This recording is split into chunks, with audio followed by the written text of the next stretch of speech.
नमस्कार मंडळी, आज मी तुमच्यासाठी मस्त अशी एक चमचमीत कुरकुरीत फिश फ्रायची रेसिपी घेऊन आली आहे। हो मंडळी, ह्याच्या अगोदर सुद्धा मी एक रेसिपी शेअर केली आहे, ती पण खूप छान आहे, ही पण खूप छान आहे। मस्त अशी ही रेसिपी आहे।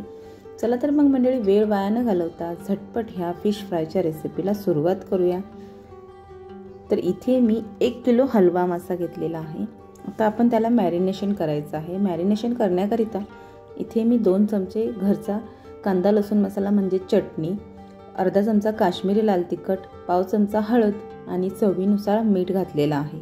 सोबतच ह्यामध्ये 1 चमचा धने पावडर घातली आहे आणि आलं लसूण आणि कोथिंबीर क्रश करून घातलेला आहे। मंडळी, पेस्ट करून नाही घालायचं, क्रश करूनच घालायचं आहे।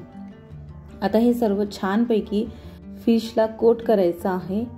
हे पहा मंडळी, अशा पद्धतीने ही फिशला सर्व मॅरिनेशन कोट झाल्यानंतर आपण 10 मिनिटं तिला मॅरिनेट करायची आहे। 10 मिनिटानंतर आपल्याला ह्याला वरून एक आवरण तयार करायचं आहे। त्यासाठी इथे मी 1 वाटी रवा घेतलेला आहे, त्यामध्ये चवीनुसार मीठ घातलेलं आहे।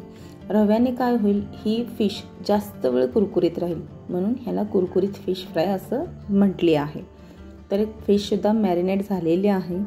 आता सर्व बाजूने व्यवस्थितरित्या बारीक रवा घ्यायचा आहे, जाडसर रवा घ्यायचा नाही, नाहीतर तो फिशवर बसत नाही आणि सर्व बाजूने निघून जातो। सो मंडळी, शक्यतो होईल तितका बारीक रवा घ्या।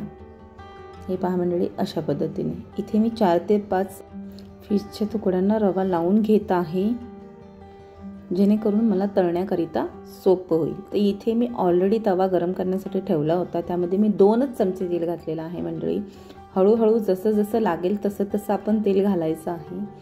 2 फिशचे तुकडे यामध्ये सोडले की एकदा ते आलटी पलटी करून घ्यायचे आहे आणि नंतरच बाजूला ते सारायचे आहेत। अशा पद्धतीने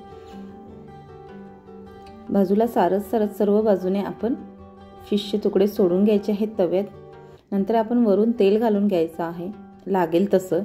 तर वरून अजून मी 2 ते 3 चमचे तेल सोडलेलं आहे आणि आलटी पलटी करत करत अगदी कुरकुरीत होईपर्यंत आपण ही फिश भाजून घ्यायची आहे। अवघी 7 ते 8 मिनिटात पूर्णपणे फिश शिजून आणि कुरकुरीत होईल, नक्कीच सांगते मंडळी। तर तयार आहे आपली मस्त अशी कुरकुरीत फिश फ्राय। आहे की नाही झटपट आणि सोपी रेसिपी। तर मंडळी, तुम्हाला जर माझी ही रेसिपी आवडली असेल तर व्हिडिओला लाईक, शेअर आणि सबस्क्राईब करा। सबस्क्राईब करायला कोणतेही पैसे लागत नाही, सो मंडळी नक्कीच सबस्क्राईब करा। सोबतच बेल आयकॉन बटन दाबायला अजिबात विसरू नका, जेणेकरून तुम्हाला नवनवीन रेसिपीचे नोटिफिकेशन येत राहतील। पुन्हा भेटू अशाच एका नवीन रेसिपीसोबत। वेळात वेळ काढून पूर्ण व्हिडिओ पाहिल्याबद्दल मनापासून खूप खूप खूप थँक्यू।